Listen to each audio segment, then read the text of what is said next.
Salam əziz şagirdlər və fizikanı öyrənmək istəyənlər. Bugünkü dərsimizdə biz sizinlə 8-ci sinif fizika dərsliyindən olan qüvvə və onun növləri ilə tanış olacağıq. Gəlin başlayaq. Şəkildə deyilir ki, robot sükunət vəziyyətindəki qutunu dartaraq yaxud itələyərək ona təsir etsə nə baş verər? Bu anda biz görə bilərik ki, əgər sükunət vəziyyətinin qutunu dartsa, bu zaman qutu hərəkət edər. İtələyərək ona təsir etsə, o önə doğru hərəkət edərək, hətta istiqamətini də dəyişə bilər, yerini də dəyişə bilər. Dartılan və ya itələnən qutu da robota təsir edərmi? Bəli, mümkündür. Çünki əgər biz əlimizi masaya vurduğumuz zaman, əgər əlimizdə ağrı hiss ediriksə, bu onu göstərir ki, masa da bizim əlimizə təsir göstərir. Ona görə də bu halda da robot müəyyən təsiri bizə göstərir. Bugünkü dərsimizdə biz qüvvə anlayışı haqqında danışacağıq. Bir cismin digər cismə təsirini xarakterizə edən fiziki kəmiyyət qüvvə adlanır. Şəkildə də qüvvəni görə bilirsiniz. Cisimlərin bir-birinə təsirini. Həmçinin bax, qüvvəyə dartmaq, itələmək göstərmək olar. İki cisim arasındakı qarşılıqlı təsiri xarakterizə edən fiziki kəmiyyət qüvvə adlanır. Hansı qüvvələri tanıyırsınız? Qüvvələrin çoxlu növləri var. Maqnit qüvvəsi, reaksiya qüvvəsi, elastiklik, elektrik, sürtünmə, arximed, ağırlıq, gərilmə qüvvəsi. Bu qüvvələrin hər biri haqqında geniş məlumat bu 8-ci sinif dərsliyində geniş məlumat alacağıq. İtələnmə, dartma qüvvələri. Yəqin ki, görürsünüz. Bunlar qüvvələrin növləridir. Ağırlıq qüvvəsi haqqında. Ağırlıq qüvvəsi bütün kainatda, planetlər arasında, həmçinin yer səthində bütün cisimlər arasında mövcuddur. Bunun haqqında geniş məlumat gələn dərslərimizdə öyrənəcəyik. Həmçinin ağacdan almanın yerə düşməsi, yerin digər cisimlərə olduğu kimi almanı da cəzb etməsi ağırlıq qüvvəsi, yəni cazibə qüvvəsinə aiddir. Baxın, burada da görə bilirsiniz. Planetlərin kainatda hərəkəti, bütün cisimlərin yerə düşməsi ağırlıq qüvvəsinə aid nümunədir. Elastiklik qüvvəsi adətən cismin forma və ölçülərinin dəyişməsi zamanı meydana çıxır. Bunun haqqında da biz geniş məlumat alacağıq. Məsəl üçün, hər hansı cismi sıxan və yaxud dartan zaman, müəyyən formasını dəyişən zaman, əyən, buran və forması dəyişən zaman da elastiklik qüvvəsi meydana çıxır. Sürtünmə qüvvəsi adətən bir cismin digər cismin səthi üzərində hərəkəti zamanı baş verir. Yəni, biz sürtünmə qüvvəsinə misal olaraq əllərimizi bir-birini sürtərkən yaranan istiliyi və yaxud yazmaq və hərəkət etmək sürtünmə qüvvəsi olmadan mümkün deyil. Tormozlandıqda sürtünmə qüvvəsi yaranır. Həmçinin biz müəyyən sürüşkəndən sürüşən zamanda bu zaman sürtünmə qüvvəsi yaranır. Yenə də bunlar haqqında geniş məlumatı biz gələcək dərslərimizdə əldə edəcəyik. Həmçinin də burada da sürtünmə qüvvəsinə aid bəzi nümunələr görə bilirsiniz. Baxın, sürtünmə qüvvəsi əllərimizi bir-birinə sürtmək, xizə ilə sürüşmək, dağa çıxmaq, sürüşmək, stol üstü oyunlar. Çünki burada da oyundakı fiqurlarla masa üzərində müəyyən toxunma qüvvəsi yaranır, sürtünmə qüvvəsi mövcuddur. Əyləş sistemində həmçinin sürtünmə qüvvəsi. Baxın, burada da görə bilirsiniz. Digər qüvvə arximed qüvvəsidir. Arximed qüvvəsi adətən cisimlərin mayedə və ya havada və ya qazda hərəkəti zamanı mümkün olur. Bunun haqqında da geniş məlumatı gələcək dərslərimizdə əldə edəcəyik. Arximed qüvvəsi haqqında. Digər qüvvə elektrik qüvvəsidir. Bu da elektrik yükləri arasında mövcuddur. Biz bunu 7-ci sinifdə öyrənmişdik sizinlə. Demişdik ki, təbiətdə 2 növ elektrik yükü var. Bu elektrik yükləri həm cəzb etmə, həm itələnmə qüvvəsinə malikdirlər və bu yüklər arasında elektrik qüvvəsi meydana çıxır. Maqnit qüvvəsi maqnitlər və maqnitlənən cisimlər arasında meydana çıxan qüvvədir. Həmçinin burada da görə bilirsiniz maqnit qüvvəsini. Baxın, bu fəaliyyətdə də bizdən maqnit sahəsinin meydana çıxması barəsində soruşur. Deyilir ki, kürəcik niyə hərəkətə başlayır? Əgər biz maqniti kürəciyə tərəf hərəkət etdirsək, bu zaman kürəcik maqnit tərəfindən cəzb olunacaq və nəticədə o hərəkət edəcək. Kürəcik hərəkətə başladıqdan sonra onun sürəti necə dəyişir? Təbii ki, maqnit sahəsi yarandığı andan artıq bu sürəti onun artacaq, yeniləşən hərəkət edəcək. Əgər maqniti fərqli istiqamətlərə hərəkət etdirsək, təbii ki, onun da kürəciyin də hərəkət istiqaməti dəyişəcək. Gərilmə qüvvəsi. Gərilmə qüvvəsi adətən iplərdə gərilən cisimlər arasında yaranır. Gərilmə qüvvəsi haqqında da geniş məlumat əldə edəcəyik. Həmçinin baxın, əgər ki bir ip dartılırsa müxtəlif istiqamətlərə doğru, yaxud yalnız bir istiqamətə doğru dartılan zaman da gərilmə qüvvəsi mövcud olur. Reaksiya qüvvəsi adətən əgər cisim müəyyən səth üzərinə qoyulmuşdursa, bu səthdən cismə yuxarıya doğru, cisimdən yuxarıya doğru müəyyən qüvvə təsir edir. Buna reaksiya qüvvəsi deyəcəyik. Bunun haqqında da geniş məlumat sizinlə gələcək dərslərdə alacağıq. Baxın, burada da görürsünüz. Massadan cismə doğru, yəni yuxarıya doğru reaksiya qüvvəsi təsir olur. Həmçinin divarın da cismə doğru reaksiya qüvvəsi. Qüvvələr ümumiyyətlə növlərinə görə toxumu ilə yaranan qüvvələr, toxumu olmadan yaranan qüvvələr mövcuddur. Toxumu ilə yaranan qüvvələr adından göründüyü kimi, əgər cisimlər arasındakı qarşılıqlı təsir toxumu ilə baş verən zaman yaranır. Məsəl üçün, toxunma ilə yaranan qüvvələrə elastiklik qüvvəsi, sürtünmə qüvvəsi, Arximed qüvvəsi, dartı qüvvəsi, qaldırıcı qüvvə, havanın müqavimət qüvvəsi, reaksiya qüvvəsini misal göstərmək olar. Burada da şəkildə toxunma ilə yaranan, yəni birbaşa toxunma baş verməlidir, yəni kontakt yaranmalıdır. Toxunma olmadan qüvvələr isə bu qüvvə toxunma olmadan meydana çıxır. Məsəl üçün, elektronun atom ətrafında hərəkətini, burada toxunma yoxdur, amma sadəcə burada sahə vardır. Müəyyən qüvvə yaranmışdır. Toxunma olmadan qüvvələrə, məsəl üçün, biz götürə bilərik nüvə qarşılıqlı təsir qüvvəsi, ağırlıq qüvvəsi, elektrik qüvvəsi, maqnit qüvvəsi. Maqnitlərin bir-birini cəzb etməsi və ya itələnməsi, bu da toxunma olmadan qüvvələrə aiddir. Cisimlərin yerə düşməsi, cəzb etmə və qravitasiya qüvvəsini də toxunma olmadan yaranan qüvvələrdir. Kağız qırıntıların saça sürtülmüş darağa doğru cəzb olunması, bunu da göstərə bilərik. Qüvvənin müxtəlif təsirləri var. Qüvvə sayəsində cisim hərəkət edir.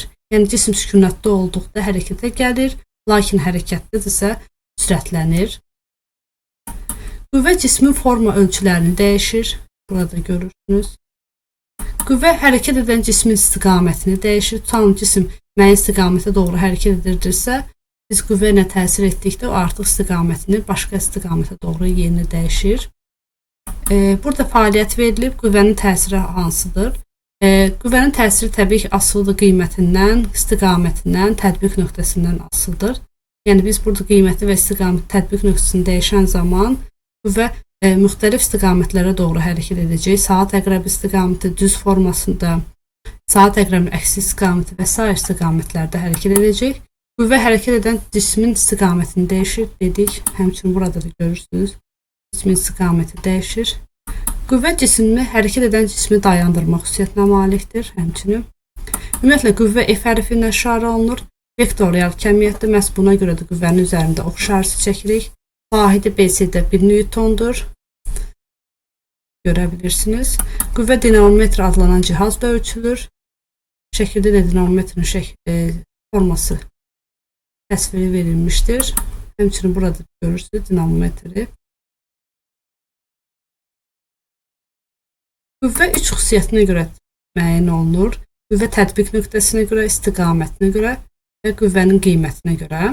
İstiqaməti deyəndə yəni qüvvə cismi hansı istiqamətə doğru yönəldir deməkdir. Qüvvənin istiqaməti adətən vektor şəklində göstərilir və qüvvənin istiqaməti dedikdə cismin hansı istiqamətə doğru hərəkət etməyidir. Baxın, burada da bütün qüvvələrin istiqaməti vektorla təsvir olunur və vektor ox şəklində çəkilir. Qüvvənin tətbiq nöqtəsi dedikdə qüvvənin cismin hansı hissəsinə tətbiq olunduğu nəzərdə tutulur. Şəkildə də görürsünüz. Şəkildə raketgə tərəfindən tennis topuna göstərilən qüvvə topun mərkəzinə tətbiq olunub. Görürsünüz. Qüvvənin qiyməti, yəni cismə hansı miqdarda qüvvə tətbiq olunmuşdur, yəni neçə newton qüvvə tətbiq olunmuşdur, onu göstərir. Şəkildə tennis topuna müəyyən miqdarda qüvvə təsir göstərir. Bu da adətən vektorun uzunluğuna bərabərdir. Bizdə müəyyən tapşırıq verilmişdir. Bizdən soruşulur ki, qüvvənin itələmə və yaxud dartılma olduğunu müəyyənləşdir. Baxın, bu şəkildə deyə bilərik ki, birinci halda görürsünüz, cisim dartılır. Yəni burada dartılma qüvvəsidir. Həmçinin burada itələmə qüvvəsidir. Burada itələmə qüvvəsidir. Burada insan cismi dartır, yəni iti dartma xüsusiyyətinə malikdir. Burada itələmədir. Biz həmçinin itələyərək pəncərəni açırıq. Sonra burada da ipi dartılır. Burada isə itələmə qüvvəsi meydana çıxır. Keçək digər tapşırığa. Qüvvənin növünü təyin et soruşulur. Qüvvənin növünü məsəl üçün burada sürtünmə qüvvəsinin olduğunu deyə bilərik. Burada əslində bəzi şəkillər var ki, orada bir neçə qüvvə meydana çıxır. Məsələn, havanın müqavimət qüvvəsi, ağırlıq qüvvəsi, itələmə qüvvəsi, yenə də burada havanın müqavimət qüvvəsi, ağırlıq qüvvəsi, gərilmə qüvvəsi götürə bilərik. Burada elastiklik qüvvəsi, maqnit qüvvəsi, gərilmə qüvvəsi, Arximed qüvvəsi, çünki havada hərəkət, suda hərəkət Arximed qüvvəsidir kimi göstərə bilərik. Baxın, burada da qüvvənin növünü təyin edin. Burada məsəl üçün həm sürtünmə var, həm itələmə var, ağırlıq var, reaksiya qüvvəsi var. Burada məsəl üçün elastiklik qüvvəsi göstərə bilərik. Maqnit qüvvəsini göstərilir. Ağırlıq qüvvəsi, yəni almaların yerə düşməsi. Burada sürtünmə qüvvəsi deyə bilərik. Burada da sürtünmə qüvvəsini deyə bilərik. Həmçinin bu şəkildə də topun yerə düşməsi, ağırlıq qüvvəsi. Burada gərilmə qüvvəsindən danışa bilərik. Çünki ipin, həmçinin burada müəyyən cismə üzrə ağırlıq qüvvəsi təsir edir. Burada elastiklik və ağırlıq qüvvəsindən danışa bilərik. Nüvə qarşılığı təsir qüvvəsindən danışa bilərik. Arximed qüvvəsindən, maqnit qüvvəsindən danışa bilərik. İtələmə qüvvəsi, sürtünmə qüvvəsi. Burada isə ağırlıq qüvvəsindən danışılır. Həmçinin bəzi qüvvənin növünü təyin etmək, yenə də maqnit qarşılığı təsir qüvvəsi, havanın müqavimət qüvvəsi, sürtünmə qüvvəsi. Burada gravitasiya qüvvəsindən danışırıq.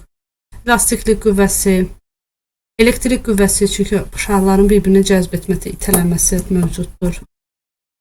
Burada həmçinin havanın müqavimət qüvvəsi istiqamətindən görmək olar. Reaksiya qüvvəsindən, çünki reaksiya səthdən cismdən yuxarı doğru yönəlir. Burada gərilmə qüvvəsindən, itələmə qüvvəsi, Arximed qüvvəsindən danışa bilərik. Həmçinin bu qüvvələr də eyni ilə bu cür təyin olunur. Bizdən burada soruşulur ki, toxunma və toxunma olmadan yaranan qüvvələri təyin edir. Burada məsələn birinci şəkildə toxunma mövcuddur. İkinci halda toxunma olmadan baş verir. Burada da toxunma ilə yaranan elastiklik qüvvəsidir. Təyyarənin hərəkəti havanın müqavimət qüvvəsi və ya ağırlıq qüvvəsi. Ağırlıq qüvvəsini götürsək toxunma olmadandır. Topun hərəkəti toxunma ilə baş verən qüvvələrdir. Burada toxunma baş verən qüvvəsidir, çünki ipin gərilmə qüvvəsi meydana çıxır. Nüvə qarşılıqlı təsir qüvvəsi toxunma olmadandır. Müəyyən zərbə endirib cismi parçalamaq, ona müəyyən qüvvə göstərmək toxunma ilə olan qüvvədir. İtələmə qüvvəsi toxunma ilə yaranan qüvvələrdir. Keçək digər tapşırığa.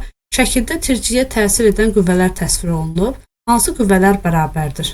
Ümumiyyətlə, qüvvələrin bərabər olması üçün biz bilirik ki, onların həm qiyməti, həm istiqaməti eyni olmalıdır. Biz də baxsaq, qiyməti və istiqaməti eyni olan qüvvələr yuxarı və aşağıya doğru təsir göstərən qüvvələr deyil.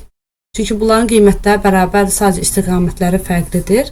Yalnız sağa tərəf yönələn qüvvələri göstərmək olar. Çünki bunlarda həm qiymətlər, həm də istiqamətlər eynidir. Çevrə üzrə bərabər sürətlə hərəkət edən cismə qüvvə təsir edirmi? Sizcə niyə? Bəli, çevrə üzrə bərabər sürətlə hərəkət edən cismə qüvvə təsir edir. Çünki cisim bu zaman istiqamətini dəyişir. Cisimlər arasındakı qarşılıqlı təsiri ifadə edən kəmiyyət qüvvə adlanır. Cümləsində qarşılıqlı təsir deyəndə nə nəzərdə tutulur? Qarşılıqlı təsiri misal göstərərək fikrinizi izah edin. Qarşılıqlı təsir deyəndə iki cisim arasında nəzərdə tutulur. Yəni bir cismin digər cismə təsiri vardırsa, digər cismin də həmin cismə təsiri vardır. Yəni bu təsirlər bir-birinə qarşılıqlı olaraq götürülür. Məsəl üçün qarşılıqlı təsirə Məsələn, biz misal göstərərək, məsələn, əlimizi masaya vurduqda deyə bilərik. Çünki masa da müəyyən təsir göstərir. Və bir neçə misal göstərmək olar. Cismə təsir edən qüvvənin istiqaməti dəyişərsə, cismin hərəkətində hansı dəyişiklik baş verər? İstiqaməti dəyişərsə, qüvvənin istiqaməti dəyişər, təbii ki, cismin hərəkətinin də istiqaməti dəyişər. Yəni, çünki cisim artıq başqa istiqamətə doğru hərəkət edəcək və nəticədə qüvvənin qiyməti də dəyişə bilər. Bu da mümkündür. Əsasən istiqaməti dəyişəcək. Şəkildə təsvir olunmuş qüvvələrin hər biri 240 newtondur. Hansı qüvvələr bir-birinə bərabərdir? Biz dedik, qüvvələrin bərabər olması üçün onların həm qiymətləri, həm istiqamətləri eyni olmalıdır. Burada da qiymət və istiqamət baxımından qüvvələr birinci və üçüncü qüvvələrdir. Ona görə də onları götürə bilərik. Digər suala baxaq. Dinamometrə bağlanmış cismi suya daxil etdikdə dinamometrin göstəricisi dəyişir. Şəklə əsasən cismə təsir edən ağırlıq qüvvəsini və Arximed qüvvəsini təyin edin. Əgər biz ağırlıq qüvvəsini təyin etmiş olsaq, belə yazarıq. F ağırlıq qüvvəsi dinamometrin, yəni cismin havada olan təsir qüvvəsidir. Bir də baxsaq, görərik ki, 3 newtonun üzərindədir.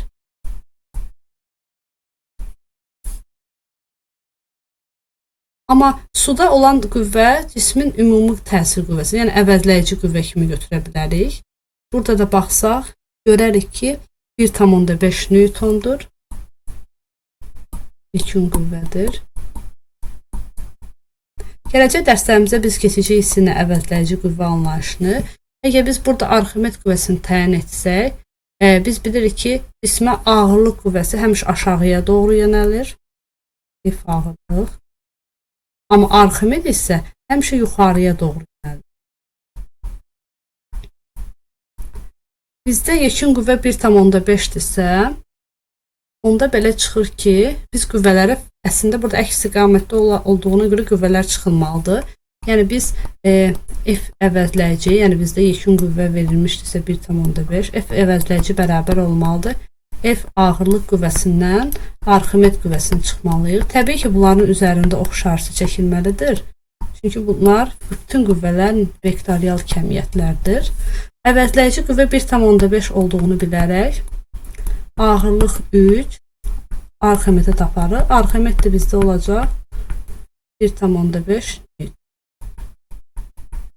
Çünki 3-dən 1,5 çıxır. Onda belə nəticəyə gəlir ki, ağırlıq qüvvəsi 3 newton, Arximed qüvvəsi isə 1,5 newtona bərabər oldu. Keçək digər tapşırığa. Toxumu ilə toxumu olmadan qüvvələrini hər birinə aid 2 nümunə göstərin. Toxumu ilə göstərə bilərik elastiklik qüvvəsi, sürtünmə qüvvəsi, toxumu olmadan maqnit qarşılığı təsir qüvvəsi, elektrik qarşılığı təsir qüvvəsi, nüvə qarşılığı təsir qüvvəsi və s. göstərə bilərik. Qüvvənin təsiri ilə cismin sükunət vəziyyətindən hərəkətə başlaması, qüvvənin təsiri ilə hərəkətini dayandırması və qüvvənin təsiri hərəkət istiqaməti dəyişməsi hallarına aid nümunə göstərin.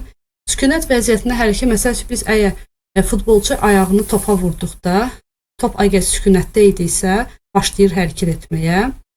Həmçinin hərəkət edən topu kənardan tutmaq, yəni qapıçının topu tutması bu qüvvənin təsiri ilə hərəkətini dayandırmasıdır. Hərəkət istiqamətinin dəyişməsi, məsələn, tennis topuna raketka vasitəsilə vurulması, çünki tennis topu müəyyən istiqamətə doğru hərəkət edirdi. Raketka vurulduqdan sonra o hərəkət istiqamətini dəyişir. Cismə tətbiq olunmuş qüvvələrin təsiri nədən asılıdır? Təsiri qüvvənin qiymətindən, ədədi qiymətindən, tətbiq nöqtəsindən, bir də istiqamətindən asılıdır. Hansı ki şərt ödənilərsə qüvvələrin bərabər olduğunu demək olar. Qüvvələrin mütləq şəkildə qiymətləri bərabər olmalıdır, bir də istiqamətləri bərabər olmalıdır. Murad kiçik qardaşının oyuncaq atı arxasınca dartmasını müşahidə edir. O oyuncaq ata 4 qüvvənin təsir etdiyini müəyyənləşdirir. Qüvvələr hansılardır? Təbii ki, burada ağırlıq qüvvəsi meydana gələcək, çünki yer səthində bilirik ki, ağırlıq qüvvəsi vardır. Səthlə cisim arasında sürtünmə qüvvəsi yaranır, həmişə hərəkətin əksinə yönəlir. Burada deyə bilərik sürtünmə qüvvəsi. Səthin üzərində yuxarıya doğru reaksiya qüvvəsi meydana çıxacaq. Həmçinin dartı qüvvəsini də göstərə bilərik. Yəni bu şəkildə dedik. 4 qüvvə oldu. Reaksiya qüvvəsi, ağırlıq qüvvəsi, sürtünmə qüvvəsi, dartı qüvvəsi. Şəkildə metal kuba təsir edən qüvvələr təsvir olunub. Hansı qüvvələr bir-birinə bərabərdir? Yenə də deyək, qüvvələr qiymət və istiqamətcə bərabərsə, bu qüvvələri bərabər götürə bilərik. Burada da qüvvələr olacaq sağa yönəlmiş 3 Newton qüvvə. Demək, biz bu dərsimizdə sizinlə qüvvələrin növləri haqqında məlumat aldıq. Öyrəndik ki, qüvvələr hansı xüsusiyyətinə malikdir, qüvvələr hansı növlərə ayrılır və qüvvə ümumiyyətlə hansı kəmiyyətdir və harda rast gəlinir və bu qüvvəyə aid bəzi sizinlə tapşırıqlara baxdıq. Dərsimiz bu qədər. Gələn dərslərə qədər sağ olun.